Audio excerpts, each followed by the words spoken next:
जय जय रघुवीर समर्थ समर्थ म्हणतात की आयुष्यामध्ये कितीही वाईट प्रसंग येऊ द्या, कितीही वाईट दिवस येऊ द्या, पण दोन गोष्टी मात्र कधीही सोडू नका. आयुष्यामध्ये कितीही वाईट दिवस येऊ द्या, कितीही वाईट प्रसंग येऊ द्या, पण दोन गोष्टी मात्र कधीही सोडू नका. आणि त्या दोन गोष्टी म्हणजे स्वतःवरचा विश्वास आणि दुसरा म्हणजे परमेश्वरचा विश्वास. दुसरा म्हणजे परमेश्वरावरचा विश्वास. या दोन्ही गोष्टी कधीही सोडू नका असं समर्थ आपल्याला ते सांगतात. समर्थ म्हणतात की स्वतःच्या निर्णयावर ठाम राहता आलं पाहिजे. आपल्याला स्वतःच्या निर्णयावर ठाम राहता आलं पाहिजे. मग परिणाम काहीही असू द्या, मग परिणाम काहीही होऊ द्या, त्यासाठी आपला निर्णय मात्र आपण विचारपूर्वक घेतलेला पाहिजे असं समर्थांनी आपल्याला इथे सांगितलं.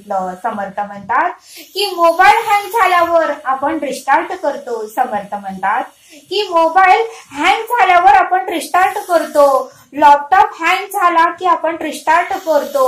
आणि जर मोबाईल जास्त हँग झाला तर आपण नको असलेल्या गोष्टी, नको असलेले फोटो, नको असलेले व्हिडिओ आपण डिलीट करतो.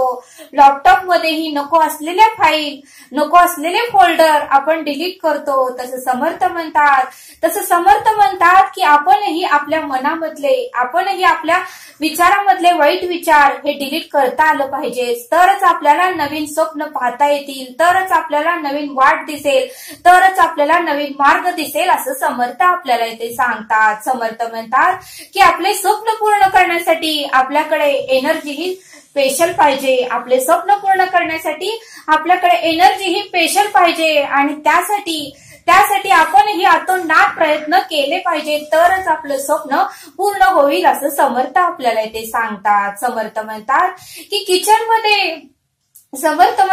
किचन मध्ये सर्व सामान गच्च भरलेलं आहे, सर्व किराणा सामान गच्च भरून ठेवलेला आहे. पण समर्थ म्हणतात की जर आपल्याला एखादा पदार्थ करण्यासाठी, आपल्याला एखादा पदार्थ खायचा आहे, तर तो पदार्थ करण्यासाठी आपल्याला अट्टाहास करावाच लागतो. आपण नुसतं किचनला ऑर्डर सोडली की मला इडली आणि सांबार द्या, तर किचन देईल का?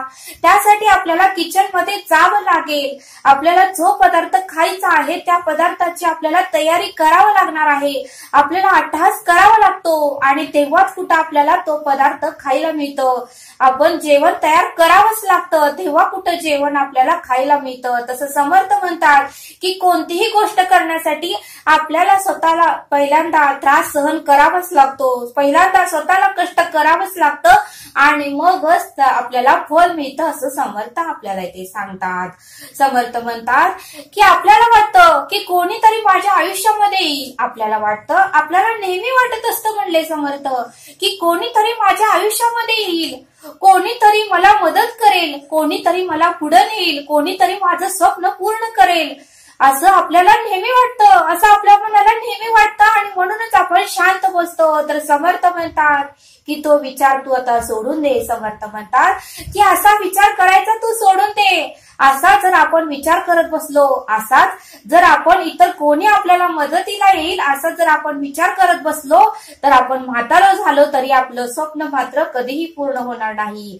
आपण म्हातारं झालो तरीही आपलं स्वप्न कधीही पूर्ण होणार नाही. असा विचार केला, असा जर आपण विचार करत राहिलो तर हातात काठी आणि गुडघ्याची वाटी झाली तरी कोणीही आपलं स्वप्न पूर्ण करायला येणार नाही. हातात काठी आणि गुडघ्याची वाटी झाली तरीही आपलं स्वप्न पूर्ण करायला मात्र कोणीही येणार नाही. आणि म्हणून समर्थ म्हणतात की आपण स्वतःच आपलं स्वप्न पूर्ण करू शकतो. आपण स्वतःच आपल्याला पुढे नेऊ शकतो. आपण स्वतःच आपल्याला आनंदी ठेवू शकतो असं समर्थ आपल्याला इथे सांगतात. समर्थ म्हणतात की भूक लागली तर आपल्याला जेवण करावेच लागणार. समर्थ म्हणतात की ज्या वेळेस आपल्या कडून भूक लागते त्यावेळेस आपल्याला जेवण करावंच लागतं. तसं समर्थ म्हणतात की दुसऱ्याने जेवताना बघून आपलं पोट भरणार आहे का? दुसरी व्यक्ती जेवत असेल तर आपण नुसतं बघत राहिलो तर आपलं पोट भरणार आहे का? म्हटले आपले पोट भरण्यासाठी आपल्याला स्वतःला जेवण करावंच लागणार आहे, तरच आपल्याला शांती मिळणार आहे, तरच आपल्याला आपली भूक तृप्त होणार आहे असं समर्थ आपल्याला इथे सांगतात. आणि म्हणून समर्थ म्हणतात की कोणतंही काम करताना कोणतंही आपलं स्वप्न पूर्ण करताना आपल्याला त्रास हा होणारच आहे आणि तो त्रास सहन करून आपल्याला ते स्वप्न पूर्ण करायचंच आहे असं समर्थ आपल्याला ते सांगतात. समर्थ म्हणतात की आपली स्वप्न दुसरी लोक पूर्ण करणार नाहीत, आपली स्वप्न दुसरी लोक पूर्ण करणार नाहीत. आपली स्वप्न पूर्ण करण्यासाठी आपल्याला सातत्याने प्रयत्न करावेच लागतील, तरच आपलं स्वप्न पूर्ण होणार आहे असं समर्थ आपल्याला ते सांगतात. समर्थ म्हणतात की नेहमी नेहमी ऋतू बदलतो, तसं समर्थ म्हणतात की आपल्याला ही परिस्थितीनुसार आपणही बदलले पाहिजेत. आळसच माणसाचा पहिला शत्रू आहे असं समर्थ आपल्याला इथे सांगतात. समर्थ म्हणतात की एखाद्या स्त्रीचं वजन जर 80-90 किलो असेल आणि तिने जर एखाद्या व्यक्तीला पैसे दिले आणि माझं वजन कमी करा असं जर म्हटली तर त्या व्यक्तीचं वजन कधीही कमी होणार नाही.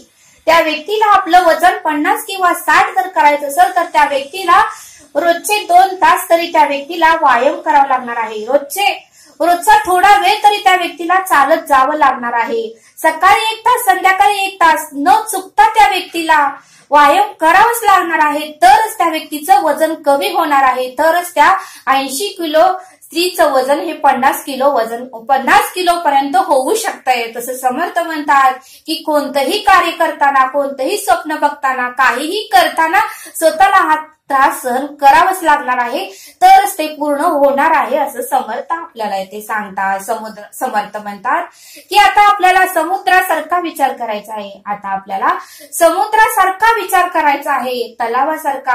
तलावासारखा विचार केला तर गळून पाणीच दिसणार आहे. तलावासारखा विचार केला तर निगेटिव्ह विचारच येणार आहे. तलावासारखा विचार केला तर आपण पुढे जाणारच नाही असं समर्थांनी आपल्याला इथे सांगितलं.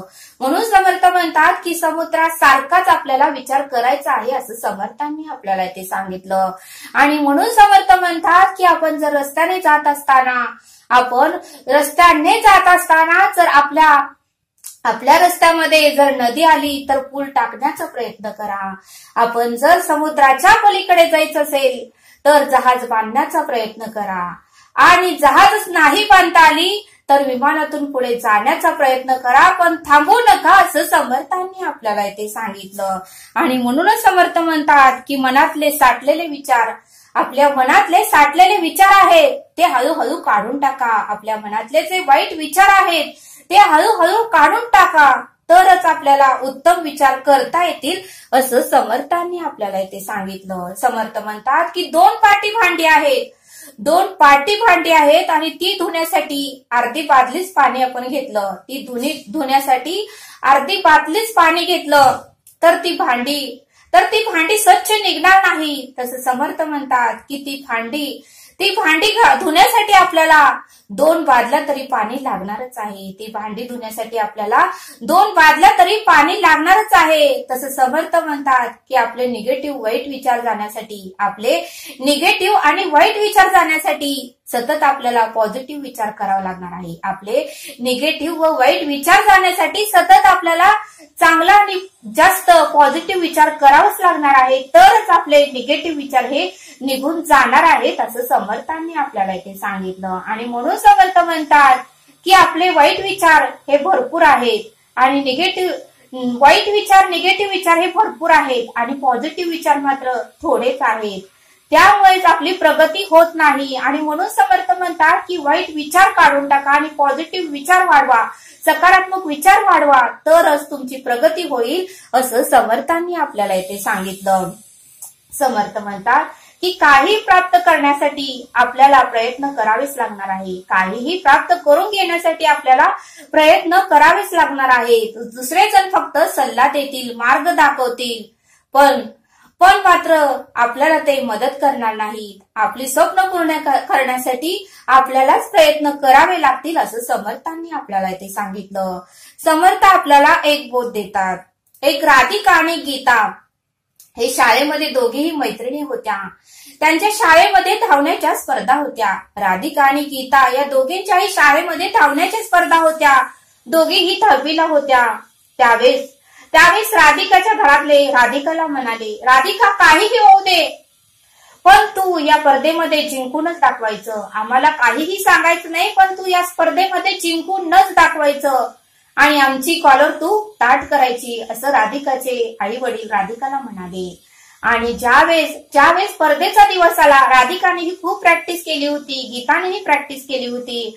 ज्यावेळेस स्पर्धेचा दिवस आला, राधिकाही आली, गीताही आली आणि बाकीचे स्टुडंटही आले. टोटल स्टुडंट 20 मुली होत्या. टोटल स्टुडंट 20 होत्या आणि त्यामध्ये राधिकाला पहिला नंबर काढायचा होता, कारण तिच्या घरच्यांनी तिला सांगितलं होतं. राधिका आणि गीता दोघीही खास फ्रेंड होत्या आणि त्या दोघींनीही त्या स्पर्धेमध्ये भाग घेतल्या होत्या. आणि स्पर्धा सुरू झाली. सर्व मुली धावू लागल्या आणि थोड्या अंतरावर गेल्यावर मात्र राधिकाच्या बुटामध्ये एक अशी टोकदार काच घुसली. बुटातून आत तिच्या पायाला लागली. त्यावेळेस राधिका मात्र धपकन खाली पडली आणि राधिकाच्या डोळ्यात अश्रू येऊ लागले. आणि खास फ्रेंड गीता मात्र तशीच तिच्याकडे बघून ती धावत गेली, पण तिच्यासाठी थांबली नाही. खास फ्रेंड होती तरी गीता तिच्यासाठी थांबली नाही, तिला मदत केली नाही, तिला उचललं नाही. गीता मात्र तिला बघून तशीच पुढे गेली. पण राधिकालाही वाईट वाटलं. तरीही राधिकाच्या मनामध्ये मात्र सतत विचार येत होता की आपल्या आई वडिलांनी सांगितलंय की तू ही स्पर्धा जिंकायची आहे. आणि राधिकाचं चांगलं मन राधिकाला म्हणत होतं, उठ राधिका, तुला जिंकायचं आहे. उठ राधिका, तुला जिंकायचं आहे. उठ, तुला तुझ्या आईचं स्वप्न पूर्ण करायचं आहे. उठ, तुला तुझ्या बाबांचं स्वप्न पूर्ण करायचं आहे. उठ, तुला भावाच्या आणि बहिणीचं स्वप्न पूर्ण करायचं आहे. त्यावेळेस मात्र राधिकाने आपला बूट काढला.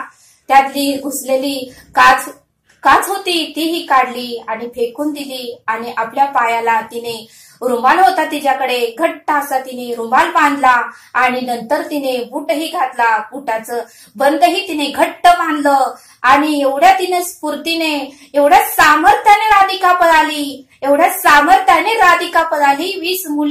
19 मुली तिच्या पुढे होत्या, तरीही राधिका घाबरली नाही. राधिकाचं चांगलं मन म्हणत होतं, उठ राधिका, पळ, तू जिंकणार. आणि राधिकाने मात्र सामर्थ्याने इतकं धावायला सुरुवात केलं की त्या 19 मुलींना राधिकाने हरवलं आणि राधिकाचा पहिला नंबर आला. बघा म्हणले समर्थ. मग आपल्यामध्ये जर एनर्जी असेल, आपल्यामध्ये जर पॉझिटिव्ह विचार असेल, आपल्यामध्ये जर सकारात्मक विचार असेल, तर अशक्य गोष्टी आपण शक्य करू शकतो. आणि म्हणूनच समर्थ म्हणतात की आपल्या मनामध्ये वाईट विचार आणूच नका, आपल्या मनामध्ये निगेटिव्ह विचार आणूच नका. नेहमी पॉझिटिव्ह आणि सकारात्मकच विचार आणा, मग अशक्य ही गोष्टी शक्य होतातच, असं समर्थांनी आपल्याला इथे सांगितलं. आणि म्हणून समर्थ म्हणतात की तुमचं कोणतंही स्वप्न असू द्या, तुमचं कोणतेही ध्येय असू द्या, तुम्ही फक्त पॉझिटिव्ह विचार करा आणि त्या रस्त्याने तुम्ही चालण्याचा प्रयत्न करा आणि तुमची स्वप्न ठरवा आणि ती पूर्ण करा. बघा म्हटले समर्थ, एक दिवसात मात्र स्वप्न पूर्ण होणार नाही, पण एक दिवशी मात्र स्वप्न पूर्ण नक्कीच होईल, असं समर्थांनी आपल्याला इथे समजावून सांगितलं. तरी आता आपण येथेच थांबूया. धन्यवाद. जय सद्गुरू.